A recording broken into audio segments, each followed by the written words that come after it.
pero pues recordarán que había cantidad de razones para salir a marchar, para organizarse, para exigir. Y bueno, desde muy joven pues yo fui activista, irme a vivir a Coahuila para ayudar rumbo a la elección del 2018 y desde ahí aportar al triunfo del presidente. Si hubiera salido el mal plan C, a lo mejor hubieran dicho fue la que culpa de quien llevó las coaliciones. ¿Hay o no sobre representación en Morena?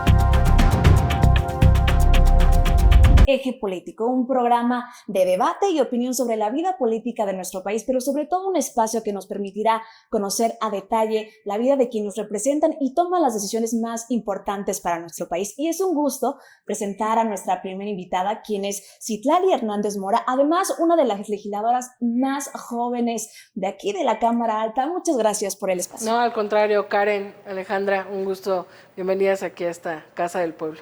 Política y activista social, fue diputada de la Asamblea del Distrito Federal en 2015, senadora de la República por la Ciudad de México desde 2018 y actualmente secretaria general de Morena. Citlali Hernández, muchísimas gracias por acompañarnos. No, muchas gracias, un gusto de verdad.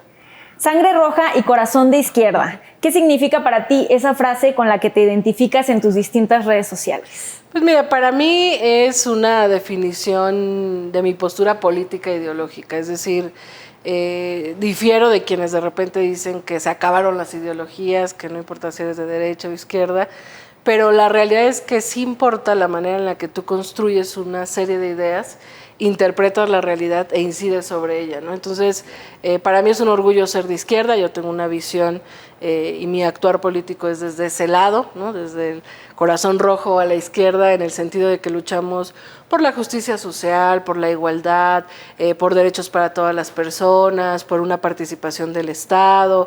Y bueno, pues para mí es importante siempre dejar claro de qué lado está nuestra definición. Claro. Senadora, este espacio es un espacio que busca acercar a las y los ciudadanos con nuestras y nuestros legisladores y desde luego que queremos conocer más acerca de ti, de tu trayectoria. Sabemos que pues recorriste las aulas de comunicación de la UNAM y nos encantaría saber cómo fue este proceso de los comienzos de tu interés por la política que hoy te lleva a ser una mujer joven que encabeza pues desde luego la Secretaría General de Morena. Para mí, pues creo que la historia se resume, porque podría yo profundizar mucho en ello. Yo crecí en un ambiente donde mi padre, mi madre, que no se dedican a la política, siempre fueron ciudadanos informados. Entonces, puedo decir que mi hogar siempre fue un hogar, con sensibilidad social, política, donde había un periódico en la mesa, se veían noticias. Y yo pienso que desde muy joven como que adquirí esa sensibilidad. Yo pensaba cuando era muy chiquita pues que quería hacer algo por transformar este país. En su momento definí estudiar comunicación, periodismo, justamente con esa intencionalidad, bajo la lógica de que el papel del periodismo en la sociedad logra que haya una ciudadanía informada, que participe, que sepa que los asuntos públicos pues son de todos, no solo de los políticos. Sin embargo, pues yo diría que desde los 14 años simpatizo con Andrés Manuel López Obrador, que fue justamente en el momento en el que intentaron desaforarlo, se acordarán cuando fue jefe de gobierno. Yo tenía 14, 15 años y fue la primera vez que falté a la secundaria. De hecho, fui a la concentración que hubo en el Zócalo el día que iban a tomar la decisión en el Congreso de quitarle o no el fuero. Era evidentemente no solo una injusticia, sino una intencionalidad de sacarlo de la contienda presidencial del 2006 y me impactó. O sea, quizás sea uno de los momentos de mayor impacto político para mí y pienso que también para mi generación, porque los jóvenes que estamos en Morena, más o menos de esta edad, pues desde entonces nos acercamos a este movimiento. Era impactante ver a miles de personas, bueno, más de 1 millón de personas, expresándole su respaldo al hoy presidente López Obrador y manifestando pues un rechazo a este intento de desafuero. Y bueno, a partir de ese entonces yo me volví activista, militante de distintas causas. Pues recordaremos ahora el país quizás está como mucho más estable política, socialmente, pero pues recordarán que había cantidad de razones para salir a marchar, para organizarse, para exigir. Y bueno, desde muy joven pues yo fui activista de varios movimientos, como en la prepa, en la universidad, pues formé parte de distintos movimientos estudiantiles también, etcétera. Y pues mi misma participación política me llevó, yo era antipartido, no creía, o sea, me parecía que los partidos estaban muy descompuestos, y pues mi acercamiento al movimiento obradorista pues me fue llevando a convertirme, yo digo siempre, de ser una ciudadana con conciencia a una simpatizante, luego una militante, y en el momento en el que se funda Morena, pues éramos muy poquitos, porque pues muchos no sabían si Morena iba a ser exitoso, claro, está bien cierto, ¿no? Era pues una aventura, ¿no? Quizás desde los ojos de políticos más profesionales, pero bueno, así me convertí en candidata a diputada en 2015, que fue la primera participación electoral de Morena, resultado del consenso de los comités de base, que es la forma de organizarse, digamos, como militantes en Morena, que éramos muy poquitos. Yo tenía en ese entonces 24 años y pues el consenso de los compañeros fue que yo fuera candidata en un escenario francamente donde no se veían posibilidades de ganar. Es decir, yo competía contra la entonces delegada que pedía licencia para ir por la diputación local, pero pues al estilo pues que nos enseñó el presidente López Obrador, que él era el dirigente del partido en ese momento, de tocar casa por casa desde las 8 de la mañana hasta las 9 de la noche, de hablar con la gente, etcétera, pues ganamos la elección. Fui diputada y bueno, insisto, la historia es larga, he adquirido experiencia porque pues no solo era ser diputada, sino también asumir tareas del partido para seguir construyendo Morena en otras entidades. Entonces me tocó estar en Chiapas, en Oaxaca, en Coahuila, y luego bueno, pues ya por una encuesta pues me volví candidata al Senado. Insisto, la historia es larga, no quiero quitar mucho tiempo de la entrevista para eso. Yo quería, por lo que había trabajado como diputada y el mismo como movimiento ciudadano que fue acompañando mi diputación, quería ser alcaldesa de Iztacalco. Okay. Sin embargo, en ese momento, pues en Morena siempre fue una regla la paridad. Hoy es una obligación, gracias a que la mayoría de Morena lo pusimos como una obligación constitucional, pero nuestros estatutos ya estaban. Entonces normalmente sorteábamos las candidaturas para ver si tocaba hombre o mujer. En Iztacalco, que es de donde yo soy, tocó hombre y pues ya... Por fórmula. Sí, pues ya no podía yo participar. Y bueno, pues la militancia me agarró cariño, yo era como la figura joven en la ciudad en ese momento, y en algún consejo estatal me propusieron para formar parte de la encuesta del Senado. Francamente yo no era mi ruta, yo pensaba ya irme a vivir a Coahuila para ayudar rumbo a la elección del 2018 y desde ahí aportar al triunfo del presidente. Sin embargo, bueno, pues me llaman, me dicen que gané la encuesta y bueno, pues yo fui candidata al Senado y luego tuve en otra coyuntura la posibilidad de ser secretaria general de Morena y pues ahora estamos aquí. Una larga trayectoria sin duda. Y Citlali, eres una de las morenistas más activas en redes sociales que ha buscado impulsar una agenda en favor de los derechos humanos, el combate a la violencia de género, la discriminación contra la comunidad LGBT. Cuéntanos un poco más sobre estas iniciativas, las más importantes que has impulsado y por qué son importantes para las y los ciudadanos. Bueno, yo siempre he pensado que cuando yo fui diputada yo me preguntaba cómo ser una diputada que no replique lo que criticaba como ciudadana, ¿no? Es decir, esta idea que a veces existe de los diputados de que se enriquecen, de que solo van a cobrar, de que se duermen, etcétera. Entonces, bueno, pues yo siempre he tratado de adoptar causas y me veo, o un legislador me parece que tendría que verse, como un megáfono de esas causas sociales en el pleno, en la tribuna, en estos espacios. Entonces, bueno, yo soy muy activa en redes sociales, quizás por la edad, ya no soy tan joven, pero llegué a los 28 años aquí al Senado, tengo ahora 34, pues naturalmente soy parte de una generación que usa mucho redes sociales, pero además soy comunicóloga, entonces es inevitable pensar como en clave comunicacional de repente. Y creo que también pues lo que hacemos hay que comunicarlo porque pues la ciudadanía tiene el derecho a ser informado, también pues nosotros la obligación de informar. Entonces bueno, pues las iniciativas que hemos impulsado fundamentalmente han sido pues acompañar a la cuarta transformación del presidente López Obrador, pero también hay mucho que hacer por los sectores más oprimidos, ¿no? Y somos las mujeres, es la población de la diversidad sexual, son distintas víctimas de derechos humanos.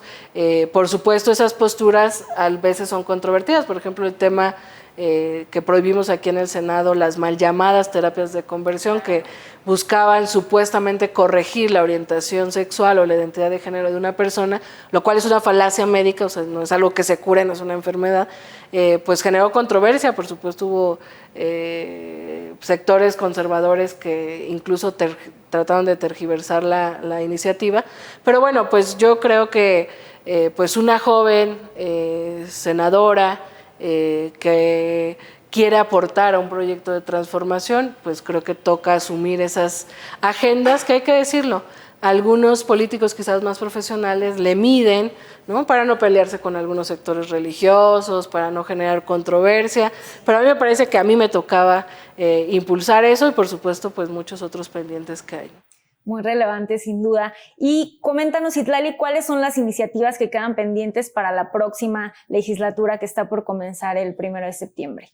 Pues mira, en el marco de esta visión legislativa que ha tenido la Cuarta Transformación, tenemos pendiente llevar a la Constitución que quede claro, digamos, el tema de la soberanía energética, es decir, que los recursos naturales, que el petróleo, por ejemplo, los recursos estratégicos del Estado, son eso, estratégicos, porque recordar que en este famoso Pacto por México que hubo con Peña Nieto, pues hubo varias reformas, y una de esas reformas fue quitarle la palabra estratégica al petróleo, a la energía eléctrica, etcétera. Entonces eso vulnera nuestra soberanía y pues es importante recuperar esa palabra, que esos sectores son estratégicos para nuestro país, nos dotan de soberanía.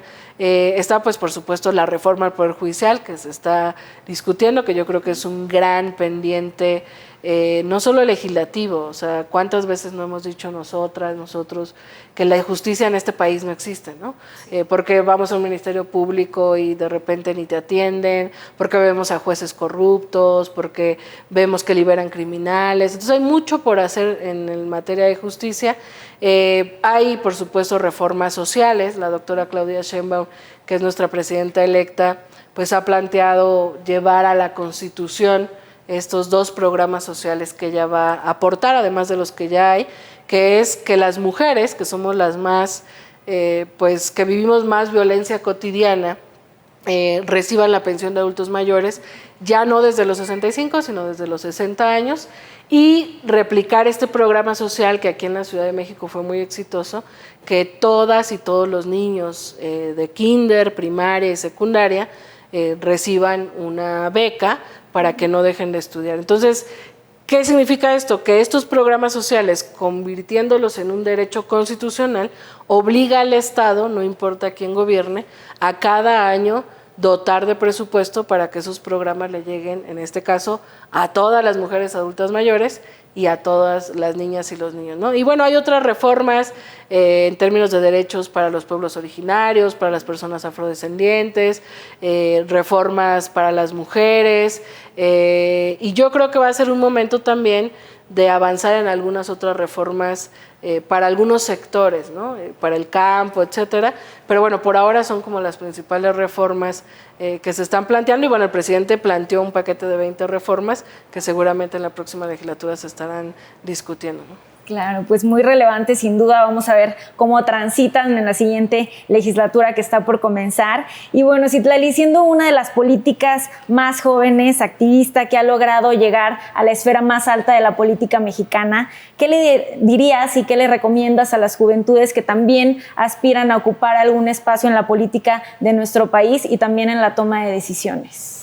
Pues yo les diría que este es el momento en el que más jóvenes debemos participar en la política. Es decir, si resumimos la historia moderna de nuestro país, son 70 años gobernados por el PRI, 12 años gobernados por el PAN, un primer sexenio de la Cuarta Transformación, gracias al pueblo de México otro segundo sexenio, pero cuando una se pregunta cómo cambiar, o sea, porque todos los jóvenes, hay cosas que nos duelen, hay cosas que nos indignan, hay cosas que nos molestan, hay cosas que soñamos que podrían ser distintos, pues cuando nos preguntamos qué hacer, ¿no?, para que mi río no esté contaminado de mi comunidad, para que mi calle tenga luminarias, porque pues ¿por qué no la pone mi alcalde?, ¿no? O sea, cuando nos preguntamos cómo incidir, la política de verdad que es una gran herramienta y quizás de repente decimos, no, la política es sucia, todo es igual, ¿no?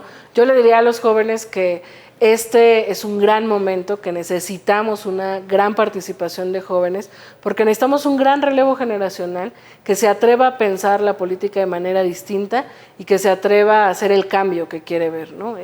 Es una trampa del sistema querer alejar a los jóvenes de la política, y en este momento de cambio, si hay más jóvenes como funcionarios, como asesores, como diputados, como senadores, yo estoy convencida de que este cambio que estamos viviendo pues se acelerará todavía mucho más, ¿no? Totalmente de acuerdo, pues esperemos que cada vez más y más jóvenes comiencen a involucrarse y participar activamente en la política para cambiar sus diferentes entornos.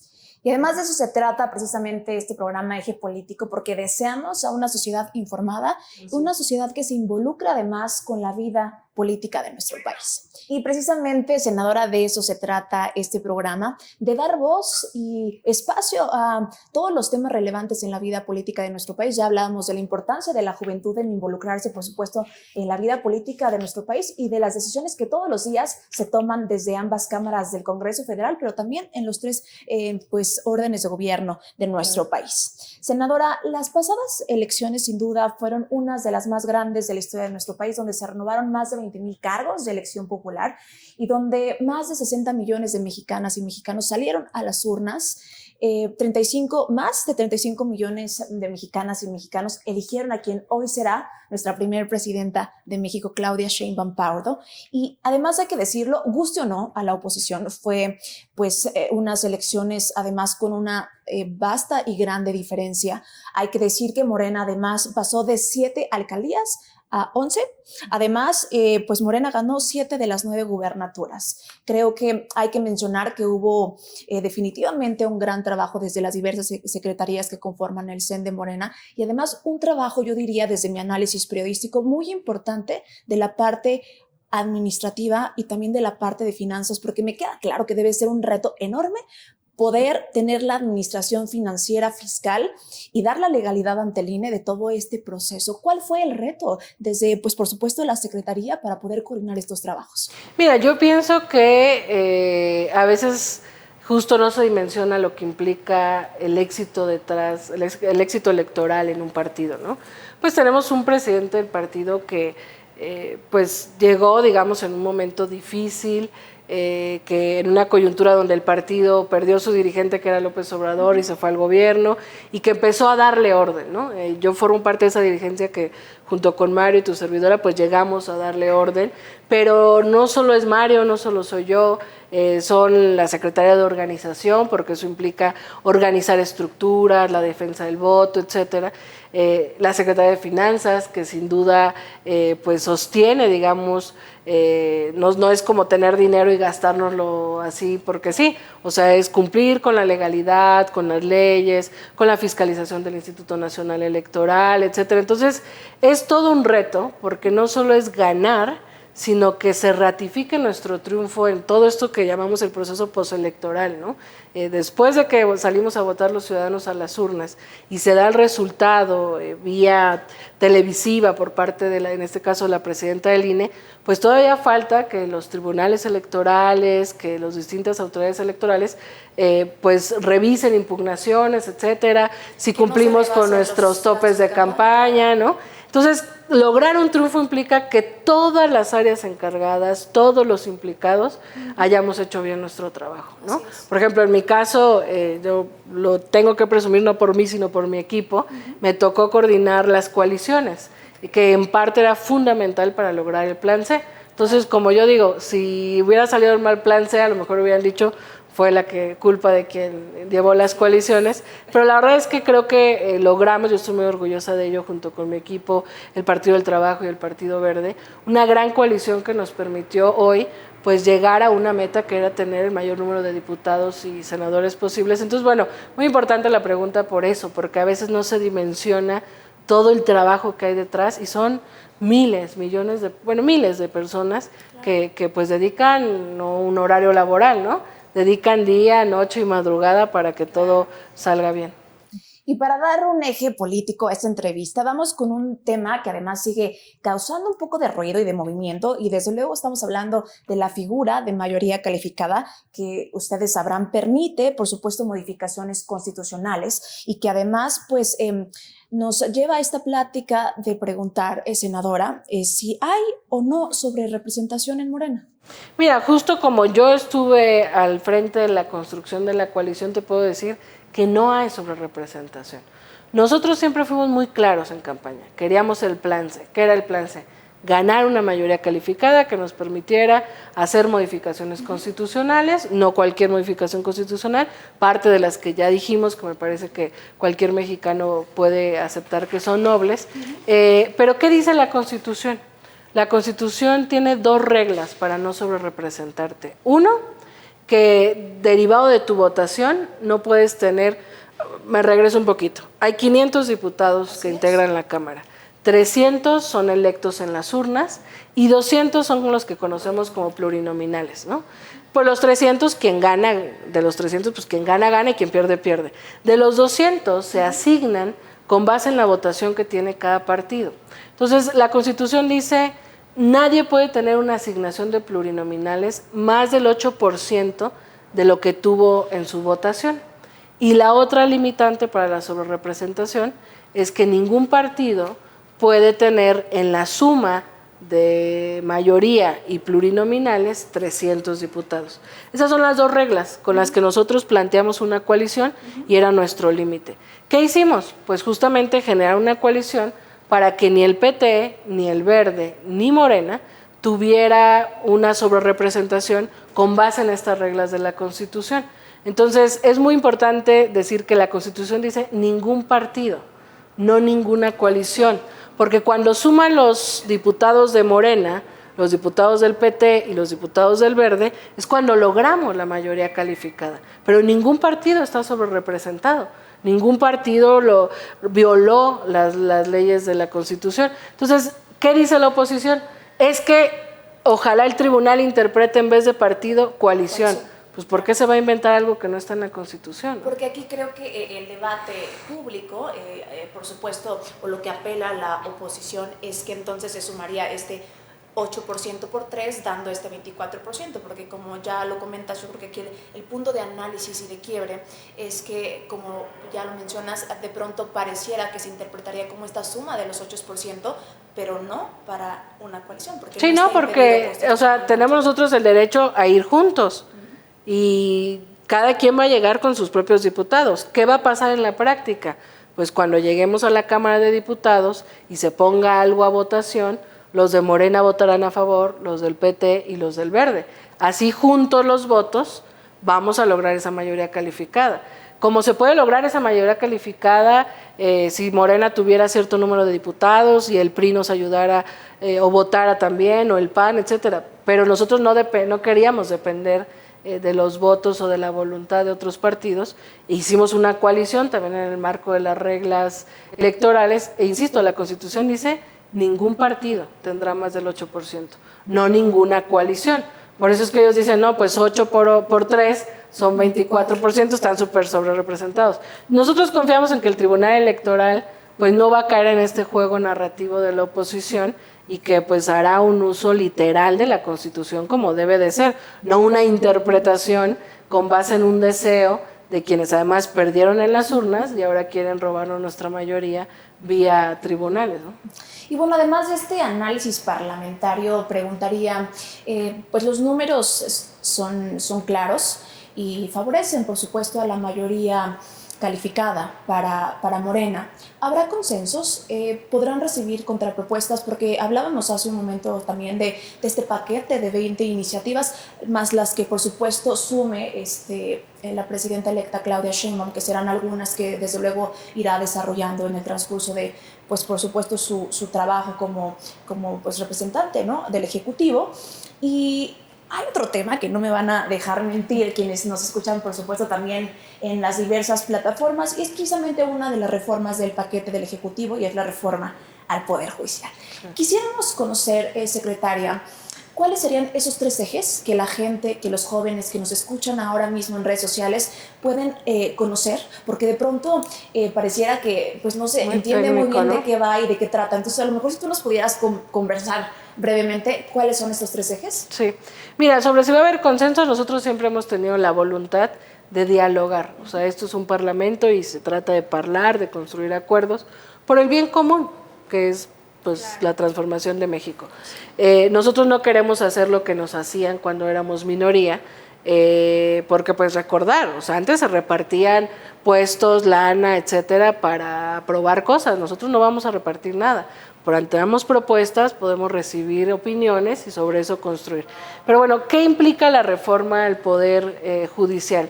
Yo lo resumiría de esta manera.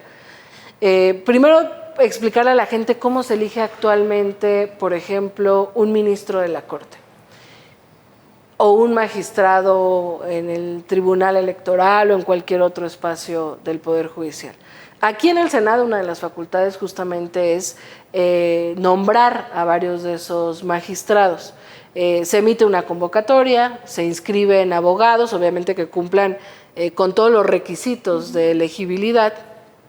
Se instalan las comisiones que tienen que ver con el tema, se realizan entrevistas, cuestionarios, comparecencias, ¿no?, de los senadores preguntándoles a los aspirantes ciertas cosas, y sobre eso suele pues evaluarse y sacar a las mejores personas, que pueden ser 5 o una terna, etcétera, y finalmente la Junta de Coordinación Política, que es integrada por el coordinador de cada grupo parlamentario de los partidos, pues decide esta terna, ¿no?, que se va al pleno donde ya estamos todos los senadores y pues ahí se elige por mayoría. ¿Qué pasa en la práctica? Y yo tengo que ser muy sincera y muy autocrítica.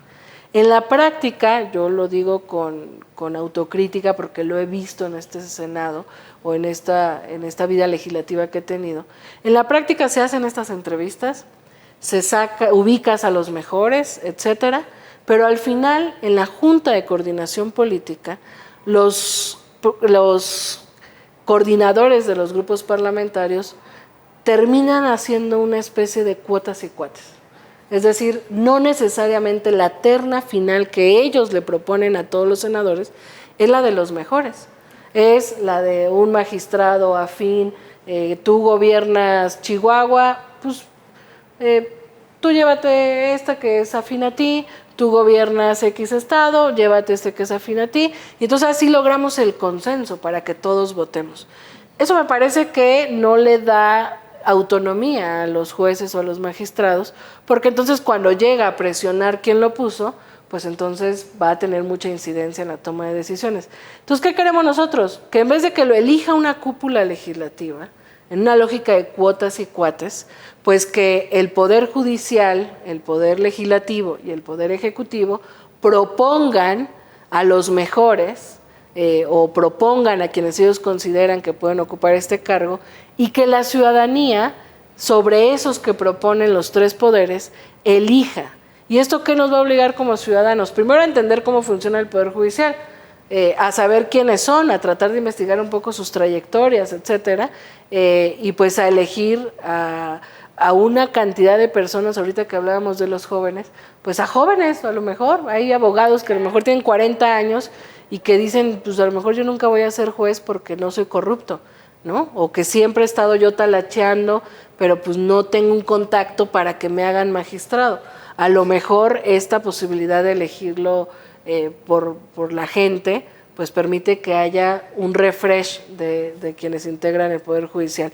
Entre otras cosas, que busca que la justicia sea más expedita, que haya sanciones a los jueces si se tardan en resolver un caso, que haya un tribunal de justicia disciplinario, digamos, que esté supervisando un actuar pues ético y con base en derecho a los jueces, ¿no?, y magistrados. Y que me parece importante también visibilizar que de pronto se ha hecho un trabajo muy importante desde el legislativo por acercar a las y los legisladores, a las y los ciudadanos.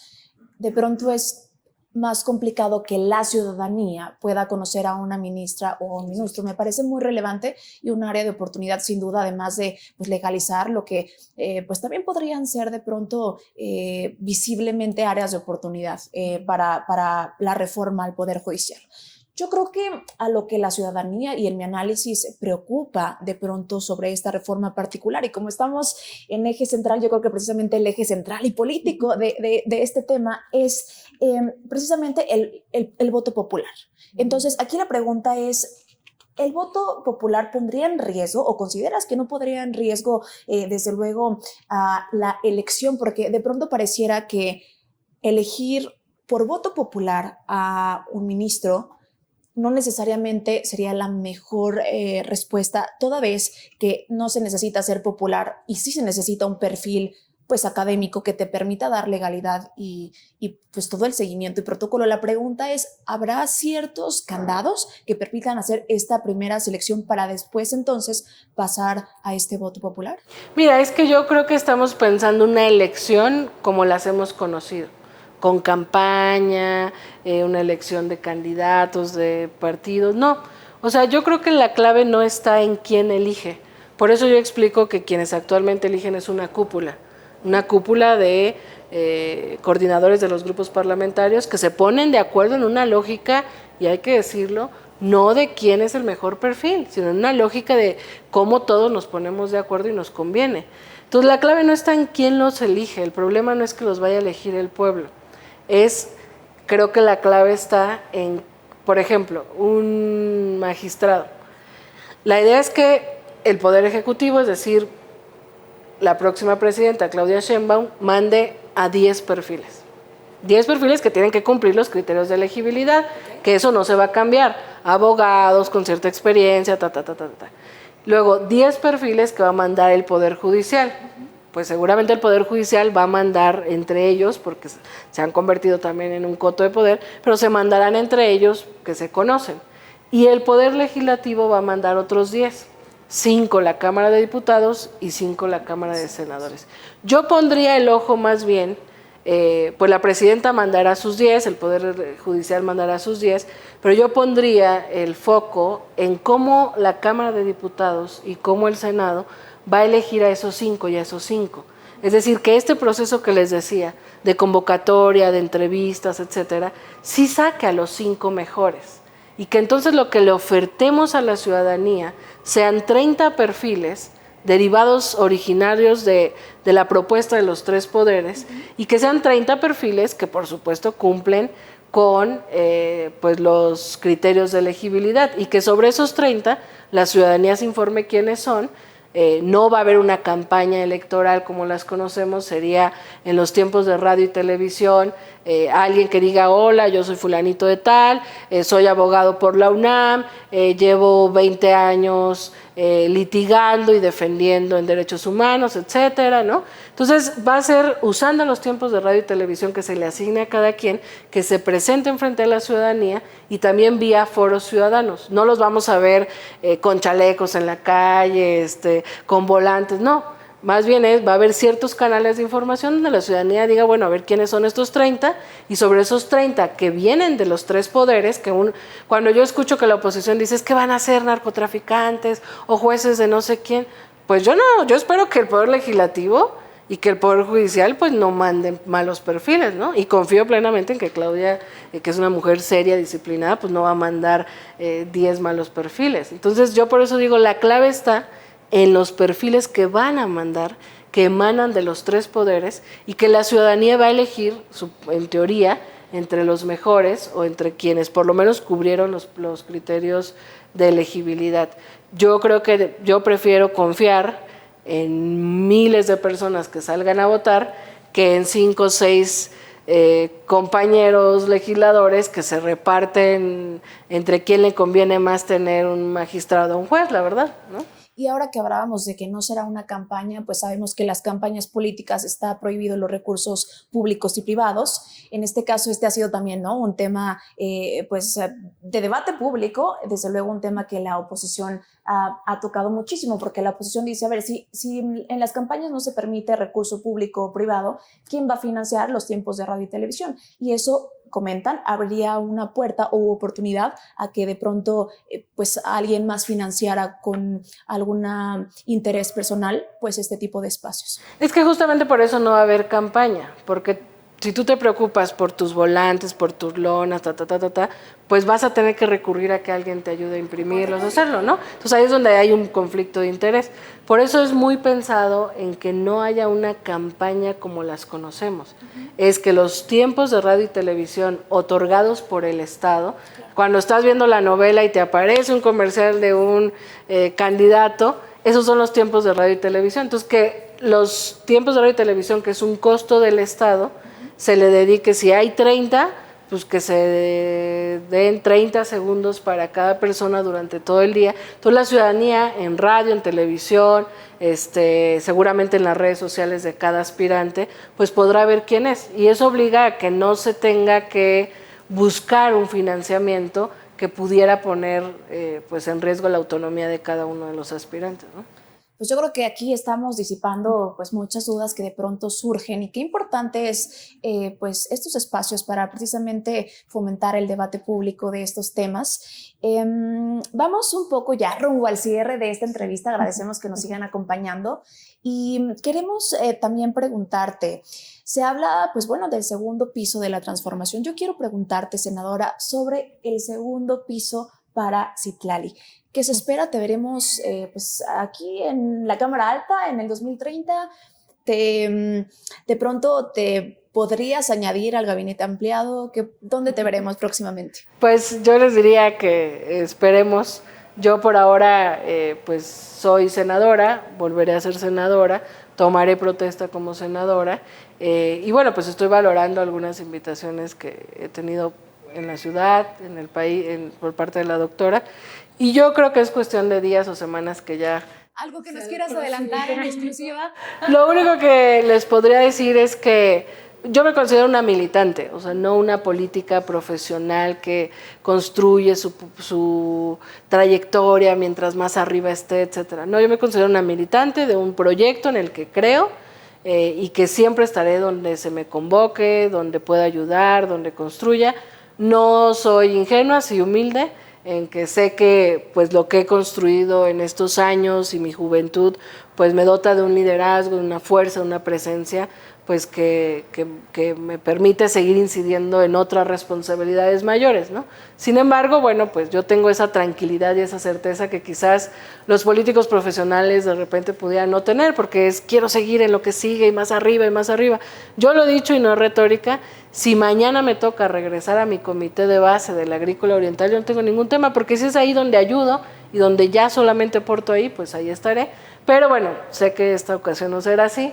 Y ya pronto les estaré compartiendo desde dónde ayudaremos a este segundo piso de la cuarta transformación. Pero es posible que cedas el espacio de la senaduría y te incorpores. Sí, es muy posible, es lo más altamente posible. Muy bien. Y pues bueno, senadora y aún todavía secretaria general, tenemos una última pregunta y que está mucho también en el debate sobre lo que está aconteciendo en la política pues internacional. Preguntarte cómo visualizas tú la relación de México con Estados Unidos y desde luego con, por supuesto, Donald Trump como candidato del Partido Demócrata y quien podría ser también la candidata, Kamala Harris.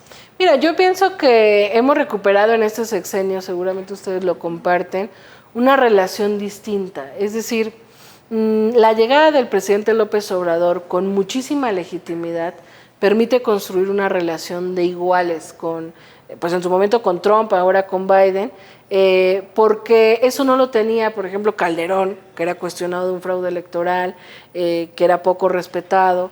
Eso no lo tenía Peña Nieto, que bueno, recordaremos estas fotos vergonzosas en las que está Obama y Trudeau, me parece que era, y que pues prácticamente lo ignoran, ¿no? Yo creo que el presidente López Obrador construyó una relación de iguales, de pares, que no se gana fácilmente cuando no traen legitimidad y respaldo popular.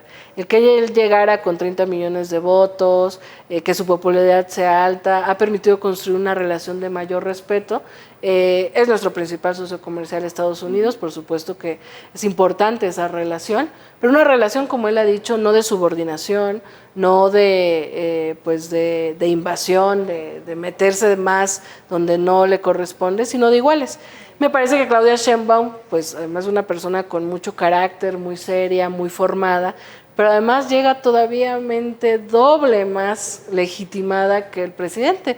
Llega con 36 millones de votos y en ese sentido me parece que si es Kamala, si es Trump, ella tendrá la capacidad, la fuerza y el respaldo para construir una relación de iguales, pues con quien sea, ¿no? Al final nosotros tenemos como país, pues, la obligación de que México siga saliendo adelante y se desarrolle, pero también la de mantener bien nuestras relaciones comerciales, entre países, etcétera. Entonces yo pienso que evidentemente si es Kamala es una relación entre mujeres que podría tener otros matices, ¿no?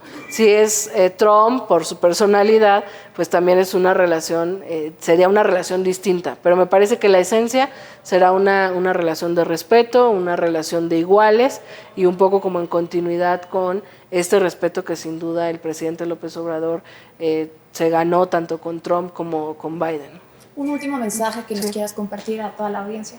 No, pues agradecerles a las dos por su tiempo, por el programa, felicidades, que este sea el primero de cientos o de miles, y pues saludar a toda la ciudadanía. Creo que siempre informarse, cuestionar e incidir en la vida pública, pues es el eje político, es el eje central de nuestras democracias y de que pues la política se vaya sanando. Claro, pues se vislumbran muchos retos que van a requerir seguramente muchos acuerdos y consensos entre las diferentes fuerzas políticas y sin duda son temas de gran relevancia para el futuro de nuestro país, la reforma al Poder Judicial, las iniciativas que vienen para la próxima legislatura, la relación bilateral con Estados Unidos también, y quisiéramos seguir profundizando mucho sobre estos temas.